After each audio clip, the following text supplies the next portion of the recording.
کوئی role model ہے تو وہ میرے بابا کی ذات ہے اور میرے نانا کی ذات ہے. سبحان اللہ. ان سے ہٹ کے میں کسی کے عمل کو حجت نہیں سمجھتا, نہ قرآن حجت سمجھتا ہے.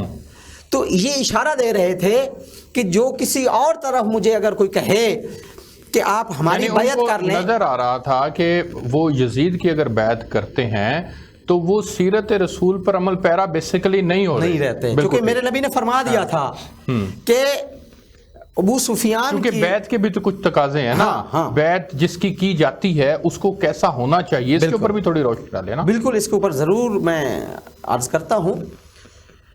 دیکھیں, با یبیو بیان, بے مصدر ہے, اس کا مطلب کیا ہوتا ہے؟ اشترا, خریدنا, اور یشتری, بیچنا. دو چیزیں ہیں, ایک ہوتا ہے اشترا یشتری, اشترا, ایک ہوتا ہے شرا یشری, بیچنا. تو بے دونوں کو شامل ہے, خرید و فروخت دونوں کو کہتے ہیں. بے عام ہے, بیعت اسی سے ہے. اس لیے مولا حسین نے کیا فرمایا؟ بیعت میں آپ مکمل طور پہ اتباع میں آ جاتے ہیں کہ یہ جو حاکم وقت ہمیں جو کہہ رہا ہے ہم اس کی بات کو مانیں گے, اس کے فرامین کے مطابق چلیں گے. اور اگر حاکم وقت وہ شریعت کا پابند نہ ہو تو پھر بیعت کرنے والے کے لیے کیا حکم ہے؟ ہاں, بہت کمال کا سوال کیا آپ نے. بیعت صرف رسول کی ہو سکتی ہے. سورہ احزاب دیکھیں کہ جب یہ عورتیں آپ کے پاس آئیں, اس بات پر آپ سے معاہدہ کریں کہ اللہ یسرکنا, چوری نہیں کریں گی, شرک نہیں کریں گی, بدکاری نہیں کریں گی, فلاں کام برا نہیں کریں گی. اس میں سورہ احزاب میں تفصیل ہے. بالکل ٹھیک ہے. تو آپ ان سے بیعت لیں. کس کو آرڈر ہے؟ نبی کو, اللہ کی طرف سے. تو بیعت وہ لے سکتا ہے جو نبی ہو یا نائب نبی ہو. عہد میں آ جاتا ہے کہ میں آپ کی بات کو تسلیم کروں گا, آپ کے کہنے پہ عمل کروں گا. نہیں, بیعت کی تھوڑی ڈیٹیل پلیز. جی, بندہ بیعت کا معنی کیا ہے؟ اپنی جان کو بیچ دینا. اور جان کس کو بیچ سکتے ہیں؟ جو الہی نمائندہ ہو. کیسے؟ سورہ توبہ آیت نمبر 111, تاکہ کوئی بھولے نہیں. 111 جا کے پڑھ لینا. ان اللہ اشتری من المؤمنین انفسہم واموالہم بان لہم الجنہ. اللہ نے مومنین کی جانوں کو خریدا ہے اور ان کے اموال کو خریدا ہے, ان کے بدلے میں جنت دی ہے. تو جان وہ خرید سکتا ہے جو بدلے میں جنت دے سکے. بیعت کا حق اس کو ہے جو جان لے اور جنت دے. جان لے اور جنت, اگلا جان دینے والا کہتا ہے کہ مجھے جنت دکھا دو, تو وہ نمائندہ اس زمین پر بیٹھ کر جنت دکھا سکے, وہ تو جان خرید سکتا ہے. اس کی تو بیعت ہو سکتی ہے. جس کو اپنی جنت کا ڈاؤٹ ہے, جو اپنی جنت کو تلاش کر رہا ہے, جس کو اپنی جنت کا یقین نہیں ہے, دوسرے کو جنت کیا دے گا؟ بالکل ٹھیک ہو گیا. میں آگے بڑھنا چاہوں گا اور پیر صاحب کے پاس جانا چاہوں گا. پیر صاحب, علامہ صاحب نے بڑی خوبصورتی کے ساتھ سیرت کے اوپر روشنی ڈالی اور بیعت کو بھی انہوں نے وضاحت کے ساتھ بیان کر دیا. میں چاہوں گا کہ جب ہم سیرت کی بات کرتے ہیں, پھر آگے چل کر اسی وصیت کے اندر آپ نے فرمایا کہ جس شخص نے اس حق کو مجھ سے قبول کر لیا اور میری پیروی کی تو اس نے اللہ کے راستے کو قبول کر لیا. یہ چونکہ حضرت امام حسین علیہ السلام خود فرما رہے ہیں کہ جس نے میری بات کو, میری پیروی کو قبول کر لیا, اس نے اللہ کے راستے کو قبول کر لیا. تو اس وقت جو حالات تھے جس کے اندر آپ کو یہ بیان کرنا پڑا, جس میں خاص طور پر کہ لوگ یزید کی طرف جا رہے تھے, ولید کے ذریعے سے اس طرف جا کر بیعت کیے چلے جا رہے تھے, لیکن آپ نے کہا کہ جس نے حق کو مجھ سے قبول کر لیا اس نے اللہ کے راستے کو قبول کر لیا. تو آپ نے یہاں پر ڈیفائن کیا کہ نہیں, ادھر جاؤ گے تو وہ اللہ کا راستہ نہیں ہے, ادھر آؤ گے میری بات کو قبول کرو گے تو یہ اللہ کا راستہ ہے. میں چاہوں گا اس نقطے کے اوپر آپ روشنی ڈالیں. بسم اللہ الرحمن الرحیم. قرآن کریم میں اللہ پاک ارشاد فرماتا ہے واطیعوا اللہ واطیعوا الرسول ان کنتم مؤمنین. اطاعت کرو اللہ کی, اللہ کے رسول کی اگر تم مومن ہو. تو دنیا کائنات میں اطاعت اس کی ہوتی ہے جو سامنے نظر آئے, جو سامنے, جس کو ہم دیکھیں, اسے کھاتا ہوا دیکھیں, پیتا ہوا دیکھیں, اسے چلتا ہوا دیکھیں, اس کی تجارت کو دیکھیں, اس کی جہاد کو دیکھیں, اس کی زندگی کے معاملات کو دیکھیں, تو اس کی اطاعت ہو سکتی ہے. تو اللہ تو ہمیں نظر نہیں آیا نا, اللہ تو کسی نے دیکھا ہی نہیں, اللہ کی تو ذات غیب ہے, وہ تو دنیا کائنات کی نظر سے اوجھل ہے. تو جب تک ہم دیکھیں گے نہیں تو اللہ کہتے ہیں واطیعوا اللہ واطیعوا الرسول ان کنتم مؤمنین. اطاعت کرو اللہ کی اور اللہ کے رسول کی اگر تم مومن ہو. اسی کا جواب قرآن کریم میں دوسرے مقام میں خالق کائنات نے کہا میں یوتی رسولہ فقد اطاع اللہ. جس نے میرے رسول کی اطاعت کی اس نے حقیقت میں اللہ کی اطاعت کی. کہ نبی کی اطاعت کو اللہ نے کہا یہ جو کر رہا ہے یہ میرا ہی امر ہے، یہ میرا ہی کام ہے، اور نبی نے کہا دنیا کائنات والو جو میں نے کیا وہ ساری کائنات کے لیے ایک نمونہ ہے، بہترین ایک ڈیفائن کیا، اور اس نمونے کو بہترین رنگ میں پیش کرنے والی رسول پاک کے بعد جو ذات ہے وہ اہل بیت ہے، اور اہل بیت کا جو سب سے نمایاں ستارہ ہے وہ نبی پاک صلی اللہ علیہ وسلم کے وہ بھائی مولا حضرت علی علیہ السلام ہے جنہوں نے اس پہ عمل دکھایا۔ اب دیکھیں علی کی سیرت کو آپ سامنے دیکھیں کہ آپ سوکھی روٹی کھا رہے ہیں، آتا ہے فقیر کہ میں، اور حضرت امام حسن کا دسترخوان وسیع ہے، آپ خود سوکھی روٹی کھا رہے ہیں، اور وہ کہتے ہیں کہ وہ سامنے وہ جو ہے دسترخوان وہاں پہ چلا جائے، وہاں پہ جا کے کھانا کھا لے۔ اب یہ سیرت کا پہلو ہے کہ خود سوکھی روٹی اور مہمانوں کے لیے، یہ سیرت کسے کہتے ہوئے امام نے کہا جو اس نے میری پیروی کی، میری اتباع کی، وہ کامیاب ہو گیا اس دور میں۔ اب چونکہ یہ کہنے کی ضرورت کیوں پیش آئی، امام کو جو کوفہ سے خط آ رہے تھے اس میں یہ لکھا ہوا تھا کہ یزید نے غریبوں سے ان کا نوالا چھین لیا ہے، مثلا اس نے شرح سود کو عام کر کے لوگوں سے اتنا پیسہ لے لیا کہ اب غریب کے گھر میں کھانا بھی نہیں ہے۔ تو اب وہ چونکہ اس وقت میں دسترخوان کا جو تصور تھا وہ اہل بیت کے گھر سے تھا۔ اسلام تلوار سے نہیں کردار سے پھیرا ہے، حسینیت دنیا کائنات میں جہاں بھی اصلاح کی بات ہوگی وہاں پہ حسین ہوگا، جہاں پہ دنیا کائنات میں اصلاح سے ہٹائے گا، رستے سے ہٹائے گا، غلط رستے کی طرف اصلاح ہوگی وہاں پہ یزید ہوگا۔ یزید جو بیعت چاہتا تھا امام علی مقام سے وہ بیعت کیا تھی، اس پہ میں تھوڑا سا ایک جملہ، میں بریک پہ جانا چاہوں گا، جملہ مکمل کریں، بریک کو روک دیں چونکہ یہ بڑے اہم بات ہے، اس سے بڑی بات کوئی نہیں، کیونکہ بعد میں نبی اکرم صلی اللہ علیہ وسلم نے کہا ہے کہ دنیا کائنات میں جس نے باطل کے ساتھ ایک قدم بھی چلا اس نے رسول پاک کی سیرت کا انکار کیا۔ بالکل ٹھیک۔ میں یہی اسی نقطے کے اوپر چاہوں گا کہ علامہ محمد ارشد عابدی بھی روشنی ڈالیں کہ جو یزید کے مقاصد تھے وہ کیا تھے حضرت امام حسین علیہ السلام سے متعلق۔ ایک بریک لیتے ہیں، ہمارے ساتھ رہیے۔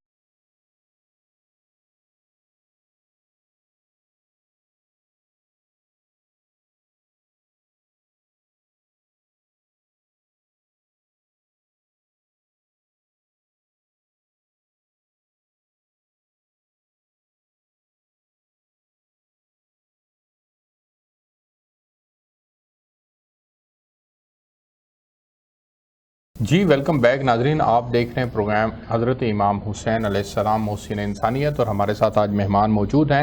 بریک پہ جانے سے پہلے میں نے سوال چھوڑا تھا علامہ محمد ارشد عابدی صاحب کے لیے کہ جو بیعت کروانا چاہتا تھا یزید حضرت امام حسین علیہ السلام سے وہ کیا تھی، اس کے مقاصد کیا تھے، اور آپ نے کیوں کر کے انکار کیا تھا؟ ایک تو میرے نبی نے پہلے واضح فرما دیا تھا کہ بنو سفیان کے لیے اللہ نے خلافت کو جائز نہیں قرار دیا۔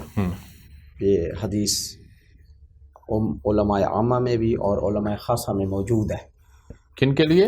علماء عامہ کے ہاں بھی، علماء خاصہ کے ہاں بھی یہ حدیث موجود ہے، میرے نبی کا فرمان موجود ہے کہ آل بنی سفیان کے لیے اقتدار خلافت جو ہے وہ جائز نہیں ہے۔ اچھا، میرے نبی کا فرمان ہے۔ جو آپ نے سوال کیا ہے میرے محترم بھائی نے، بات یہ ہے کہ جب خلافت اناؤنس ہو چکی، نومینیشن ہو چکی، میرے نبی نے فرما دیا پہلا میرا نائب علی، اس کے بعد حسن، اس کے بعد حسین، اس کے بعد زین العابدین، اس کے بعد محمد باقر کا بیٹا جعفر صادق کا بیٹا موسیٰ کاظم کا بیٹا علی رضا کا بیٹا محمد تقی کا بیٹا علی نقی کا بیٹا حسن عسکری کا بیٹا امام مہدی۔ تو یہ پوری انہوں نے نام بتا دیے، ان کے والدین کے نام بتا دیے۔ کب بتائے؟ امام مہدی آ رہے ہیں، ان کی پیدائش ہو رہی ہے 255 ہجری میں، رسول کی وفات ہے 11 ہجری میں، 244 سال پہلے میرے نبی نے ان کے ابواب کے اجداد کے نام بتلا دیے۔ اس کا مطلب کیا ہے کہ یہ امام بنانا اللہ کا کام ہے، نبی نے صرف اعلان کرنا ہے، جس طرح نبی نے غدیر میں صرف اعلان فرمایا ہے۔ امام اور خلیفہ اور نیب اس لیے بنانا، آپ سمجھتے ہیں کہ حضرت امام حسین نے یزید کی بیعت کرنے سے انکار کیا۔ آپ نے یزید کے اہداف کے اوپر تھوڑی سی روشنی ڈالنی ہے، اس کے کیا اہداف تھے؟ یزید کا جو مقصد تھا صرف اور صرف وہ اقتدار، ہوا و ہوس کی پیروی، طغیانی، سرکشی، حلال کو حرام میں اور بدلنا، اصلاح امت اس کا مقصد نہیں تھا. نہیں وہ تو بالکل ٹھیک. باطل کی جو ہے اس کی بڑھوتری کے لیے تھا، بالکل ٹھیک ہو گیا. میں آگے بڑھنا چاہوں گا اور حق کو مٹانے کے لیے حق کو تھا. مٹانے کے لیے تھا. میں پیر صاحب کے پاس جانا چاہوں گا. پیر صاحب جب حضرت امام حسین علیہ السلام یہ وصیت لکھتے ہیں تو اس کے اندر آخر میں آپ صبر کی بات کرتے ہیں اور آپ فرماتے ہیں کہ جس نے مجھے رد کر دیا اور میری پیروری نہ کی تو میں صبر کروں گا یہاں تک کہ اللہ میرے اور اس قوم کے درمیان فیصلہ کرے اور وہ بہترین فیصلہ کرنے والا ہے.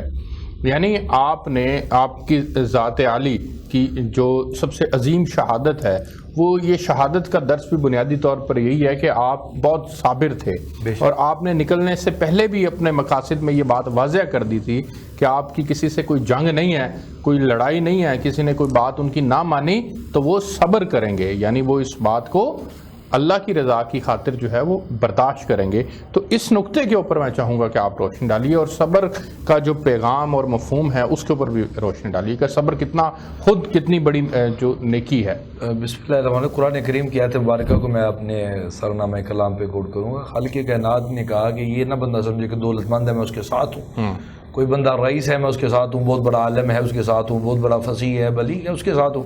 مالک کائنات نے کہا میرا پیمانہ ان اللہ مع الصابرین، میں صبر کرنے والوں کے ساتھ ہوں. صبر کا یہ پیمانہ ہے کہ اپنا آبائی گھر مدینہ رسول جہاں پہ امام پیدا ہوئے، آپ کی زندگی گزری، اس کو آج چھوڑ لیں. اپنے نانا کا گھر صبر دیکھیں، اپنے نانا کی ایون ان کے ساتھ جو اٹیچمنٹ تھی. اب آتے ہیں صبر کے اس پیمانے پہ کہ جب امام علی مقام آپ رسول پاک کے روزے پہ آتے ہیں تو آ کے کہتے ہیں سیدہ زینب سلام اللہ علیہ فرماتی ہیں میں نے آج تک حسین کو ایسے روتے نہیں دیکھا.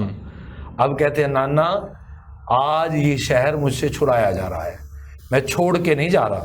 نانا اگر میں یہاں پہ رہتا تو مدینہ شہر میں قتل و غارت ہوتی.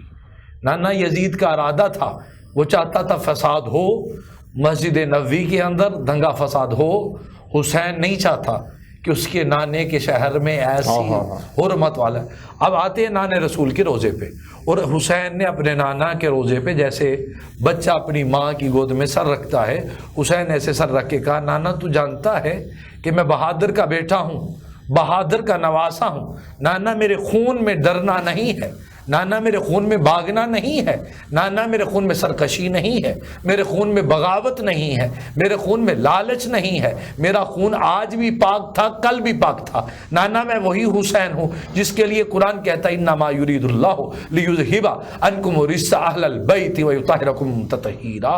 نانا میں وہ حسین ہوں جسے اپنی زبان آپ چسایا کرتے تھے. نانا میں وہ حسین ہوں جسے آپ اپنے کندھوں پہ کھلایا کرتے تھے. نانا میں وہ حسین ہوں جس کی تربیت مجھے رسول پاک نے کی. نانا مجھے جینے کا طریقہ آپ نے بتایا، لڑنے کا طریقہ آپ نے بتایا، بات کرنے کا طریقہ آپ نے بتایا، امامت آپ نے سکھائی، خطابت آپ نے سکھائی، قرأت قرآن آپ نے سکھائی. تو نانا آج میں بات کروں یزید یہ چاہتا ہے، اس کا ارادہ ہے کہ نانے کے شہر کو آلودہ کیا جائے، لیکن نانا میرا صبر ہے کہ میں اس شہر میں یہ نہیں چاہتا. اب نانے کے شہر کو چھوڑ کے کہا نانا میں تیرے شہر کو آج الوداع کر لیتا. تو اب یہاں پہ کہنے کے بعد امام جاتے ہیں سیدھا جنت البقیع میں اپنی ماں کے روزے پہ. اب یہاں پہ آ کے آپ نے جو صبر کا جو امتحان تھا دنیا کائنات میں، ایک یہ بیٹا ہے، ایک آئے سے پہلے یوسف علیہ السلام قیدی بن کے جا رہے تھے، صبر یوسف ہے. آئے اپنی ماں کی قبر پہ آ کے کہتے ہیں ماں کی قبر سے لپٹ کے کہتے ہیں ماں تجھے پتا ہے تیرا بیٹا یوسف آج بھائیوں نے قیدی کروا دیا ہے. اب ماں تھی تو حضرت یوسف علیہ السلام کی والدہ کی قبر سے مفسرین کہتے ہیں آواز آئی بیٹا ماں کی قبر پہ رونا، ماں سے بیٹے کا رونا برداشت نہیں ہوتا، تو قبر کے اوپر روئے گا، تیری ماں قبر کے نیچے روئے گی. آج میں یہ کہہ کے جا رہا ہوں صبر حسینی میں آج یہ تقاضا ہے کہ نانے کا دین بچانے کے لیے جا رہا ہوں. ماں آج میں اپنا قاسم لے کے جا رہا ہوں، ماں آج میں اپنا اون و محمد لے کے جا رہا ہوں، ماں آج میں علی اکبر کو لے کے جا رہا ہوں، ماں میں سب کچھ لے کے جا رہا ہوں.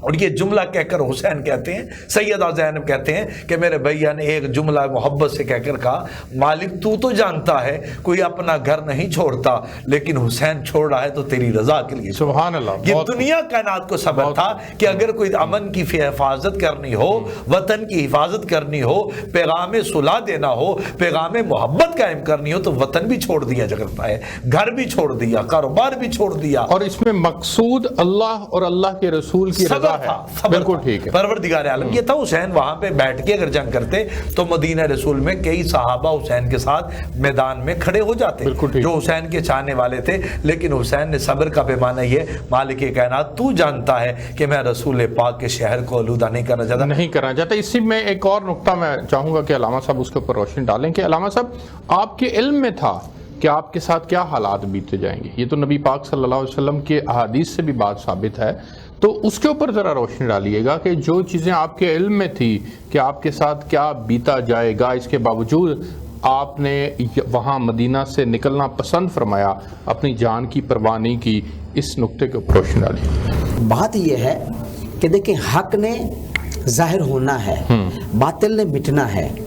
جعل حق و زحق الباطل ان الباطل کان زہوقا، انہوں نے باطل کو تحقیق کرنا تھا، انہوں نے باطل کو، اللہ کی عادت ہے کہ باطل کو ظاہر کرنا ہے، حق کو ظاہر کرنا ہے، بالکل ٹھیک ہے، حق اور باطل کو ظاہر کرنا بالکل ہے، ٹھیک ہو کہ کوئی یہ نہ کہے، آزمائش میں اس لیے ڈالتا ہے کہ کل یہ کوئی حجت دلیل نہ قائم کر سکے تو مجھے موقع ہی نہیں ملا۔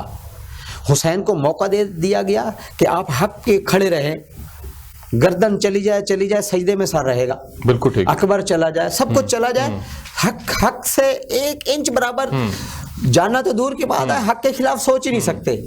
اور جو دوسرا تھا وہ مسلسل باطل کو پروان چڑھا رہا تھا، یزید صرف اقتدار کا اور ہوا و ہوس کا اسے لالچ تھا اور کوئی اس کا مقصد نہیں تھا۔ حضرت امام حسین علیہ السلام جو ہیں وہ ذبح عظیم کی عملی تفسیر بنے تھے، انہوں نے ترجیح دی، فوقیت دی، کوئی بات نہیں، جان قربان ہوتی ہے تو ہو جائے۔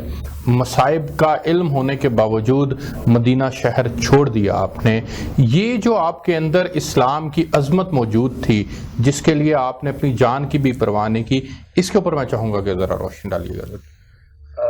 محترم، جب امام علی مقام مدینہ سے مکہ المکرمہ میں آئے، احرام حج کا پہن لیا، تو پھر دیکھا وہاں پہ جہاں پہ آپ کے جد امجد حضرت ابراہیم علیہ السلام نے قربانی دمبا کی تو آنکھوں میں پٹی باندھی، تو آپ نے خالق کائنات نے کہا کہ اے حسین، وہ قربانی کا نمونہ بھی باقی ہے، ایک تو دمبا ذبح ہوا تھا، لیکن وہ ذبح عظیم جو ہے، جو تیری صورت میں ہے، جو علی اکبر کی صورت میں ہے، وہ بھی باقی ہے۔ تو پھر اس کو ایک پنجابی کا شاعر کہندا ہے کہ گلا نال تے ہر کوئی نبھائی پھردا، لا کے توڑ نبھانیاں اوکھیاں نے، سبحان اللہ، نیزے اتے چڑھ کے وہ یار دے چاتیاں پانیاں اوکھیاں نے، فیک اتے مکن پکانا ڈاڈا اوکھا کم میں، بچڑے دے کے دین بچانا سخی حسین دا کم ہے۔ سبحان اللہ، بہت خوب، آپ دونوں مہمانوں کا بہت شکریہ۔ ناظرین، آپ پروگرام دیکھ رہے ہیں حسین علیہ السلام محسن انسانیت۔ اس پروگرام کے اندر ہم روزانہ ان واقعات کے اوپر روشنی ڈالیں گے۔ مدینہ سے کربلا تک کا جو سفر ہے وہ آج پہلی محرم تھی، آج ہم نے جو حضرت امام حسین علیہ السلام کی اپنے بھائی محمد بن حنفیہ کے لیے جو وصیت تھی اور اس کی روشنی میں جو حسینی تحریک کے اہداف تھے اس کے اوپر روشنی ڈالی ہے۔ کل ہم بات کریں گے جو آپ نے ولید کے دربار میں جو خطبہ پیش کیا تھا اس کے اوپر بات کریں گے۔ ہمیں پروگرام سے اجازت دیجیے، آپ سے کل ملاقات ہوگی، تب تک کے لیے اللہ حافظ۔